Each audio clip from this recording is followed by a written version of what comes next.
Hi, Apolline. Hello, thank you for having me. Thank you so much for being here. First, could you tell us a little bit about your background, when you came to GM, and if you could tell us a little bit about the SPAs and APs that you took as well?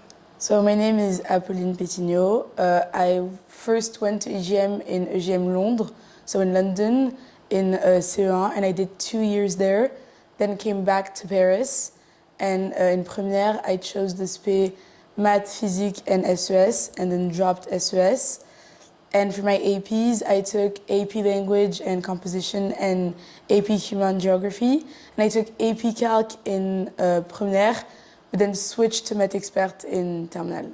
We can talk about your time in high school, but first, obviously, you're already committed to Wharton for next fall, and I wanted to talk a little bit about the application process. What kind of countries did you apply to and universities, if you could give us like a broad idea? So my strategy was really applying everywhere as much as I could because I was really afraid of committing or being like bonded to somewhere. That's why I didn't do ED in the US because I just wanted to apply everywhere, get the answers, and then make a decision. So I applied to the US, to the UK, to Canada, to Italy, to France. And so my strategy was really applying everywhere and then getting the answers. And so that's why in the US, I did 5 schools. In the UK, I did 5 schools. In France, I did as much as I could. And I just wanted to get like the maximum of options. And luckily, I ended up at Wharton. Would you do it again? And especially considering that, for example, it can be hard to apply to like top universities in the UK as well as top universities in the US and having the two like quite different processes at the same time.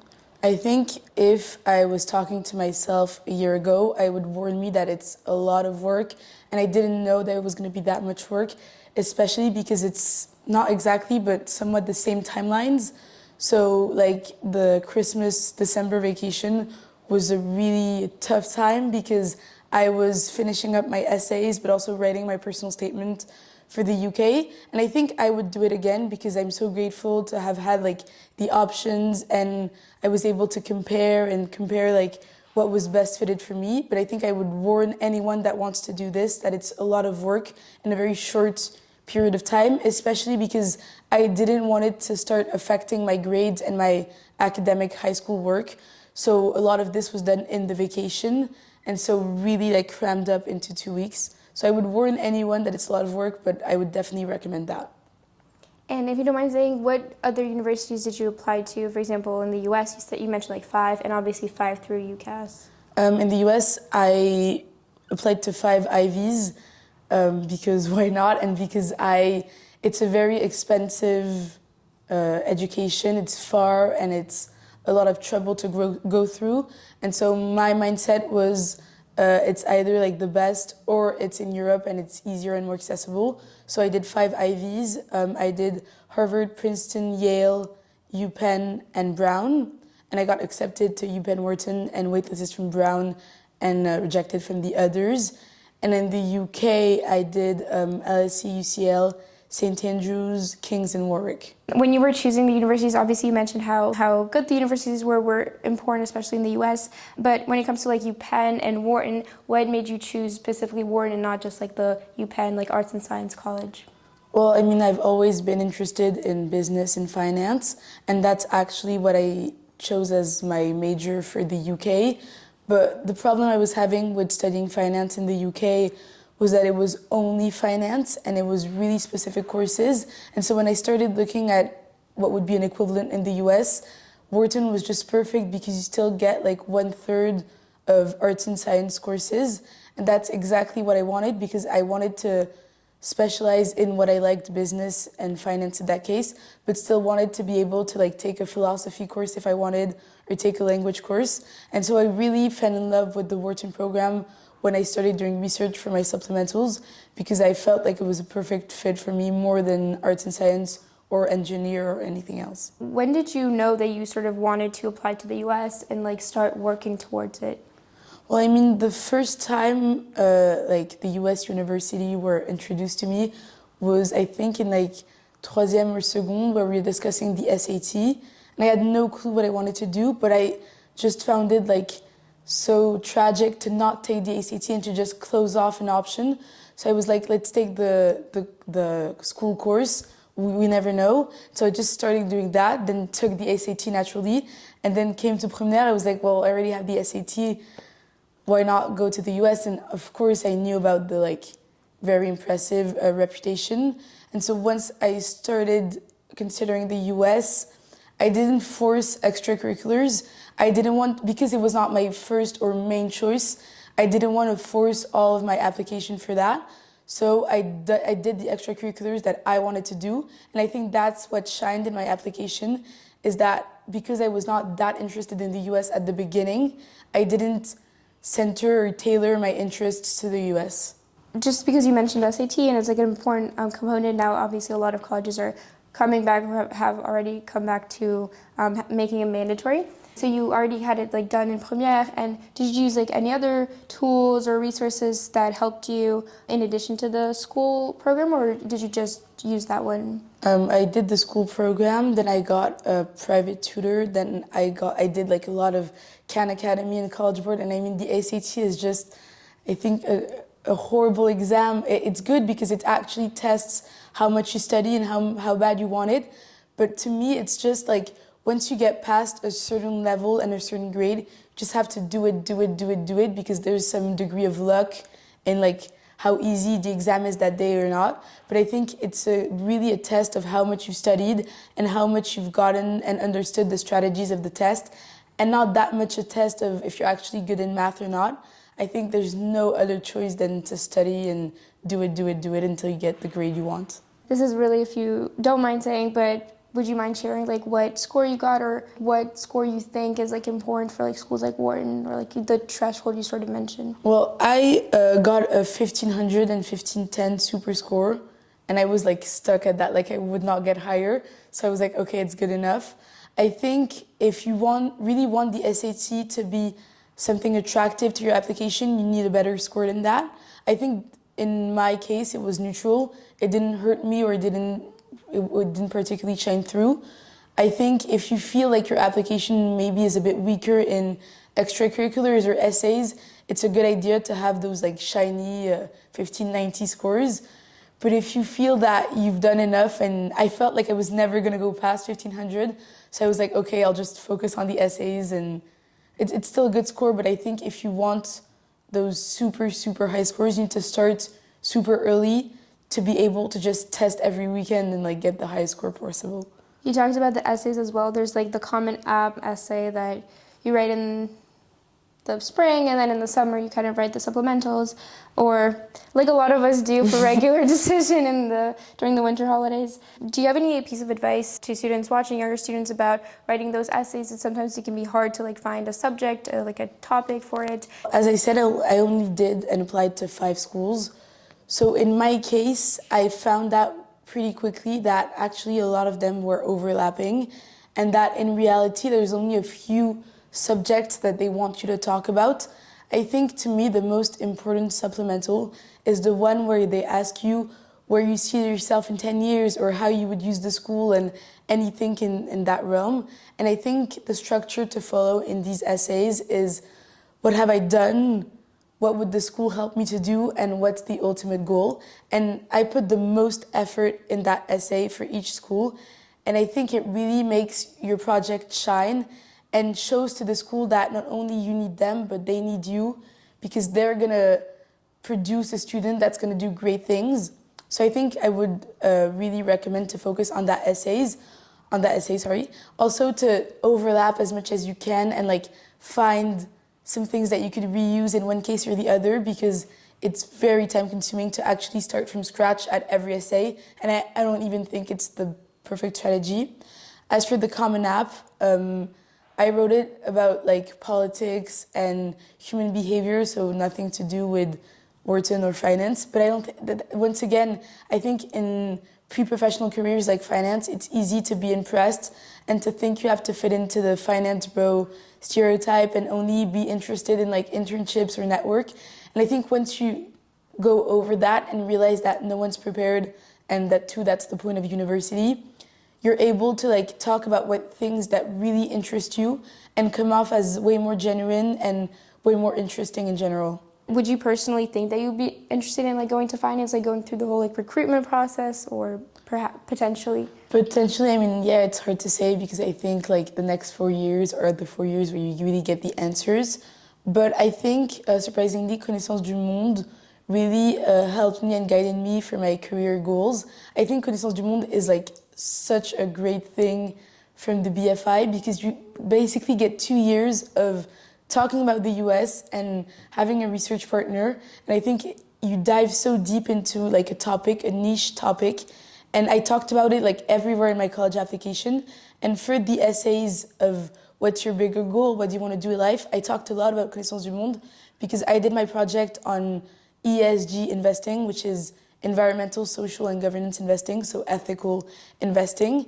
And that already is a bit of a niche topic when you're like in the same pool of application as students that only talk about finance and investment banking. And so thinking and talking about potentially carrying out a career in that really helped me. And to anyone that wants to go to Wharton specifically, I think like being interested in a topic that isn't finance and like talking about like behavioral economics or as I did ethical investing or something linked to economics or finance but not directly the classical finance bro interest is such a great added value to your application because you just stand out automatically. Even if your essay sucks, it's about something different, so of course it's going to shine. Usually some people say that there's like a common thread throughout their application, and you mentioned that, well, applying to Wharton, usually you need to have like a business thread, but your essay was more about like something really personal. So would you say having like a common thread is important, or just like something very personal and then something businessy, or I don't know? Yeah, well, I mean, that was like my first concern. I was like, oh my God, I have no link. Like, I'm talking about like politics, then like finance, then ethical investing. And so I was kind of scared there. But then I realized the more you're genuine and the more you're authentic, you become the link. And like your person itself is a link and is a person that's interested in all those things and that is sincere in how they talk about all those things. And I would say it's hard, but it's important to like detach yourself from the very like textbook, how to apply and how to do an application and all those guys on TikTok that you see saying like, you absolutely need like a common thread or you absolutely need to talk about this. I think like you need to take a step back and answer the question as if someone asked it to you. And then the person reading your application automatically knows you and doesn't care if you have a common thread, just sees a student that would like shine and do great in their university. You talked about your Connaissance du Monde project that obviously caught the university's eye probably and was really shown like how you have a very niche interest in economics. Did you by any chance like collaborate with like Wharton professors or was this not related? Because sometimes a lot of people might do that.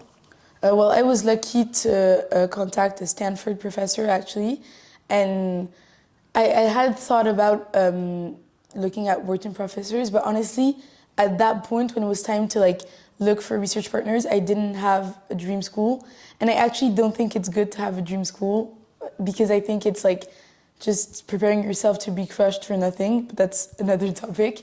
I thought about contacting Wharton professors and I looked a bit, but I thought that like the Stanford professor was exactly my niche topic and he was a specialist on that. And I thought like I'm gonna be way more like recognized for actually carrying out a real research and being able to talk about it rather than forcing myself to a professor that's not specialized in what I want to be specialized, that just has the name of the school.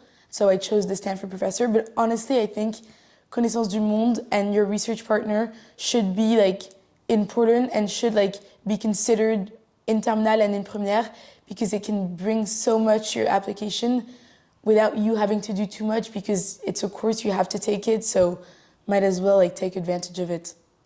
Did you mention it in your application as like a research project? Because obviously like some students already can do research in high school. Like how would you like frame it obviously in your application? Well, I framed it first as an extracurricular, but like being honest about it, like saying it's a course. Like I didn't want to like be a bit sketchy about it, like making it sound like an independent when it's not. So I just put it as a course. But then in those essays where I talked about my interest, in the part where I said what I've already done, I said, well, I've already done research with a Stanford professor, but also that research led me to do like an Oxford online course or talk and see a documentary. And so I think that's what is important, is that not only can you talk about the research and like be recognized for that, you can also yourself be able to speak about such a niche topic, and you can see it in an essay when a student is an expert on that topic or not. And that's why I would recommend to anyone to take a topic that really interests you in Connaissance du Monde and carry out seriously, because it'll help you more than you think. In general, like, how would you advise people to like utilize summers? Were you still able to do something else, or were you like focused on the applications?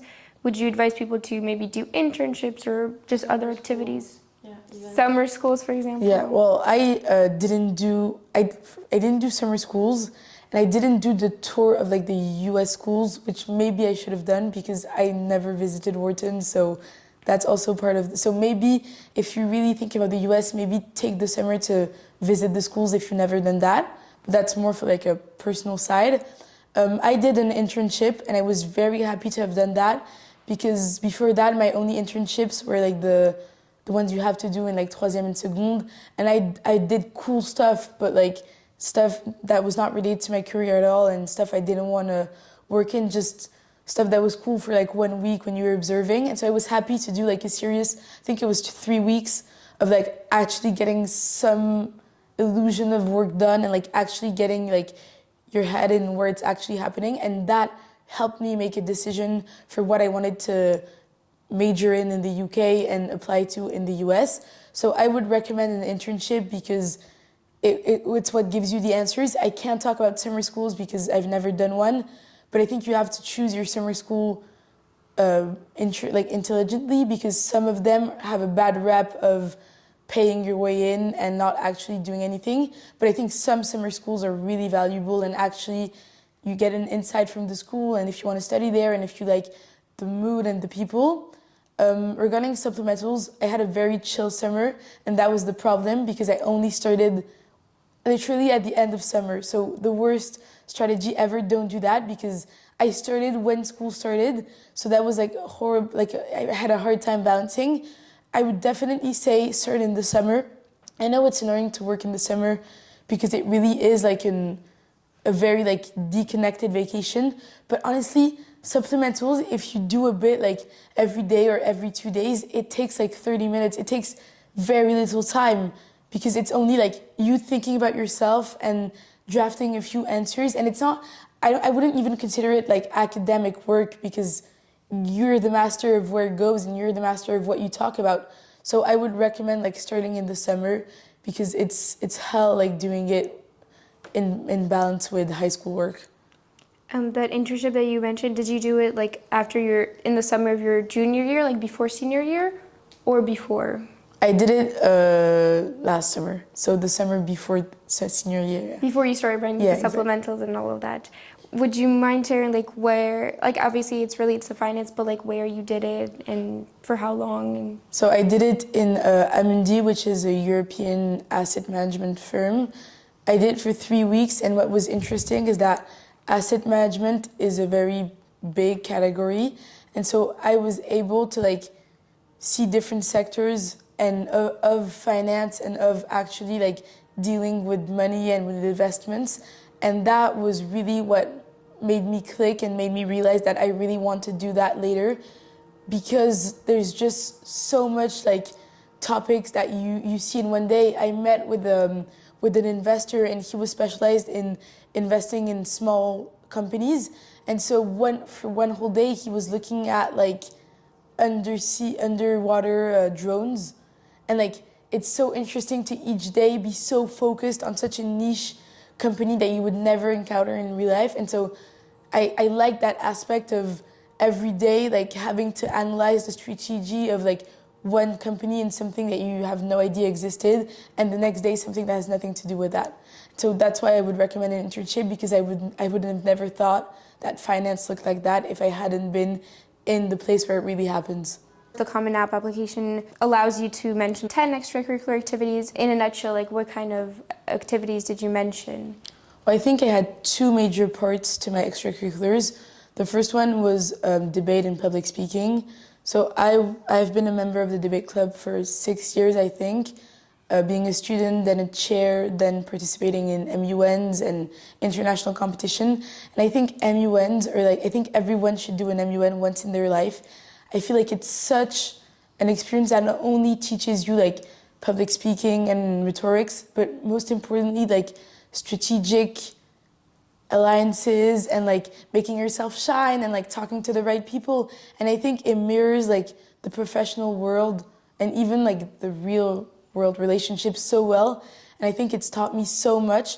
So I really put an emphasis on that, even though it was like just a school club. I don't think you have to go like out of your way to create something or like to create a startup or a nonprofit. I think taking advantage of the things that are at your level is already a huge thing that most students don't do, that already makes you shine.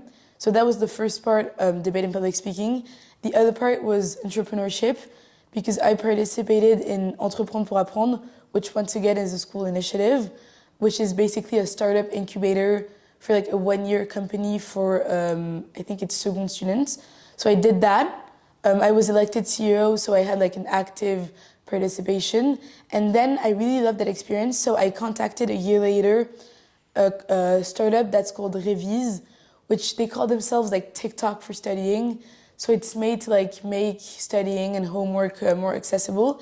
And so I contacted them and I pitched the idea of like adding an entrepreneurship section to like have young entrepreneurs like teach how they did it or talk together.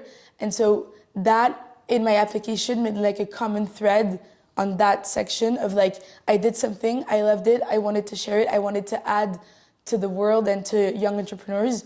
And so I think the two big parts of my extracurriculars were that. At the same time, you're supposed to have good grades because obviously like all the stats, like we say, are also a big part of it, like the academics, the SAT. What would you advise students to kind of like aim for? Obviously, like it's always great to aim for the best, but it's good to know that in the US, like our grades are converted, so everything that's like above a 16 is like an A+. Would you say like you mainly aim for like A+, or like a few A's is okay, or things like that? I think, of course, you have to aim for the best, and I think it takes a bit of pressure off to know that a 17 or an 18 isn't going to change your life, because I feel like that's with the UK and like the conditional offers, that's very stressful and a lot of pressure, knowing that like a point can like change the school you're going to. And I like that about the US, that like you can have like learned a lot and still had 16 and you still get an A+, so that's valuable. And so yeah, I would say aim for 16 everywhere. But for courses like AP Calc that I had taken without the pre-AP Calc, so I came in, it was a rough start and I had like terrible grades, but I was like, I would rather like have done AP Calc and like have the basis. And I'm really happy I did that, because I took the placement test for Wharton yesterday and I was like, whoa, thank God I took AP Calc, because it's like high level. So I'm happy to have done that, even though my grades were like a catastrophic. It's okay. I think you need also, and that's how you get a balance and like take the pressure off. It's that it's not the end of the world and you have a be okay, like you're gonna survive. And I think it's hard to do, and I'm the first to know it's hard, but you have to like realize that even for the US, a grade isn't gonna change your life. And to the US, there's so much elements they consider: SAT, APs, your actual high school grades, extracurriculars, essays, that like a 1B is gonna be like hidden in a lot of good stuff. So I think the US is less academically stressful in high school than like the UK. Sometimes universities say that it's important to like show interest, and would you say like you manifested that interest in the essays, or like mentioning certain things, classes, clubs about that university, or would you advise not, like that is not necessary to do? Well, I think in like in doing research for the schools, you realize if it's not going to be a fit at all, if while you're being genuine, you're not able to find like one thing that matches between the school and you. So I think that's a good way to actually know if you want to apply to that school or not. But the schools have so many courses and so many clubs that I think you're able to be genuine and to find a genuine interest in like at least the top schools, because they're so big and have so much stuff. And I think it's important to show that you've done research and you actually want to go to that school. It's not as easy as just coming in and being yourself and oh, they want you. You have to show that like you're interested in the school, and not only do you need them, but they also need you because you're going to be active in their clubs and active in their courses. So I did a lot of research, and in that same essay that I keep coming back to of like the bigger goal, in what have I done and then what would I do in this school, I mentioned professors, courses, classes that were tailored to that niche interest, because it showed not only like that I had taken the time to actually look through like the staff and the courses, but also that it worked, that I could be that person that I'm presenting at your school, and it would be a match. Did you use any counselors or like people to help you with like the process? Well, I used at first the school counselors and the counselor for the Common App essay, which is actually where we brainstormed together and I got the first idea. And then once again, too last minute, in like September of senior year, I got a private counselor, she was really, really great. She was part of a bigger organization, but I think right now she's becoming an independent.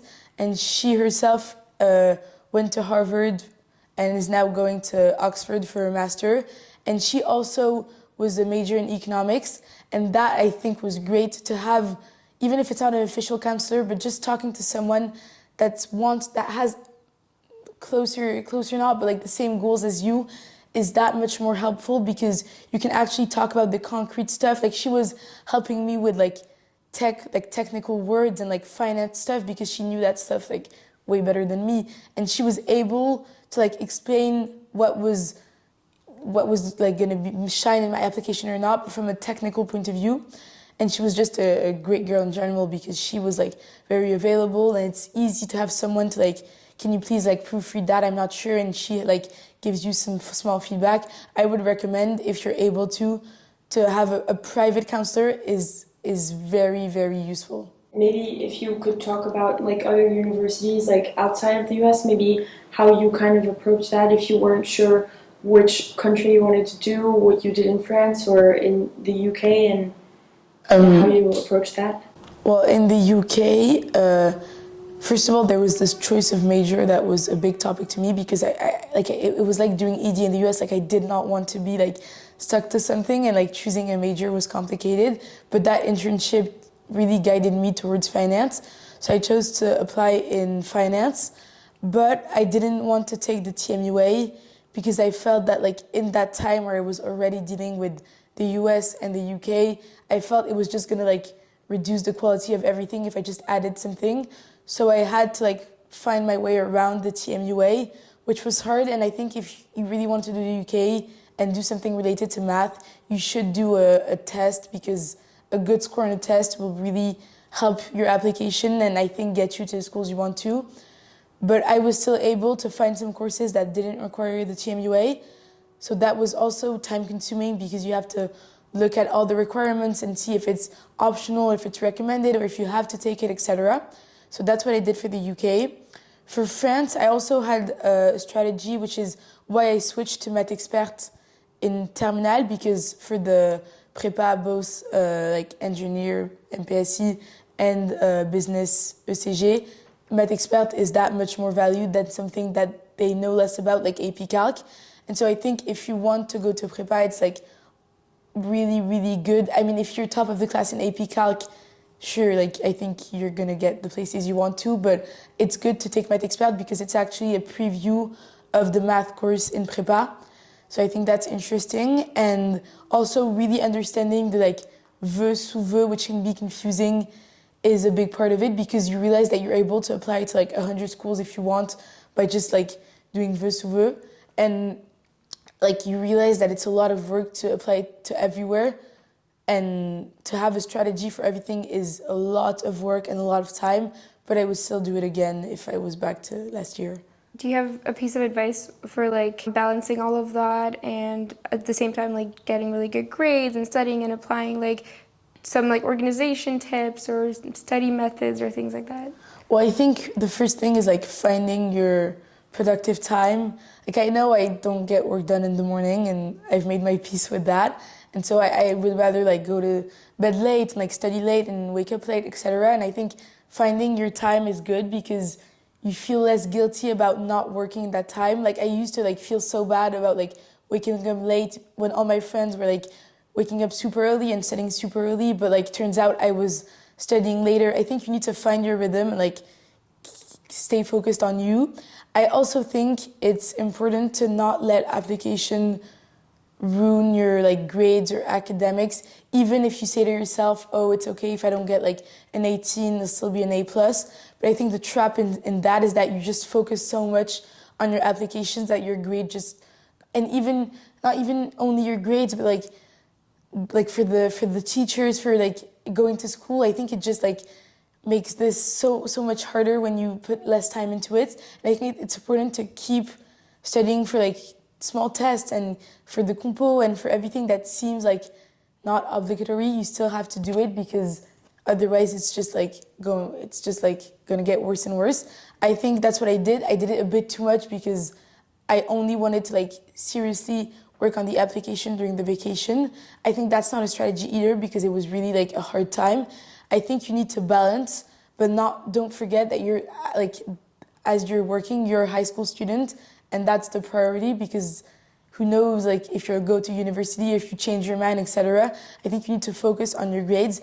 And even in like the second and third trimesters, I don't think it's a good idea to completely let go because it's still like, well, first of all, something that would be useful if you transfer, but also like for your own health and like your own like motivation to go to school, I think it's important to always put like academic high school work as a priority. Obviously, you're going to start, mid-August, which is pretty early, and then obviously have your classes, be able to join like clubs. Is there something you really look forward to in particular that you would want to do there, or like classes that you heard of or clubs? Well, what's nice is that in Wharton for like the first year, from what I understand, it's a complex system. You have like the Wharton 101 classes like business and econ, etc. Other than like the very business courses, I'm really excited for something called writing seminars, which are, from what I understand, just like writing classes. But you have only 16 students per group, so there's like a lot of topics and like very niche stuff. There's like Taylor Swift or like NBA, and so I chose like the human behavior behind fans, like being a fan of someone, and so pretty excited for that. Awesome. And obviously this is like much more in the future, and this is the 4 years are going to be for that to realize what you want to do. But do you have like a dream job or like plans, like a rough idea of what you want to do after your undergraduate? Well, I mean, I think I maybe consider like going down the like finance pipeline and just going on with that because I did a few internships and I found that like it really interests me, and I think there's like a mix between like pure math but also like society that I find really interesting. I mean, there's also a lot of startup projects in Wharton, and so that's also something to consider if you have like a genius idea. And I think there's a lot of ideas to be made and innovations to be made, and I think we're in a time where like with AI we're at a time where there's going to be a switch, and I think right now there's like a whole new world that's opening to us of stuff that you can do. So that's maybe something to consider. But yeah, I'm just waiting to see if during the 4 years, and that's why I also want to take like liberal art courses and courses that I have nothing to do, because maybe I'll find a passion for that, and that's okay. And I don't want to like, that's what I find complicated with the UK, is that you have to know what you're going to want to do for the rest of your life at 18, and I don't know. And so choosing finance and looking at the courses in the UK, I was like, whoa, there's no going back. Like, I can only go like so far from finance, but I can't do anything else because I'm going to have done like 3 years of pure finance. And so I'm really happy to go to the US for that, so I can just like change my mind and want to be a professor, want to be like an athlete, I don't know. You're open to do anything, so that's what I like.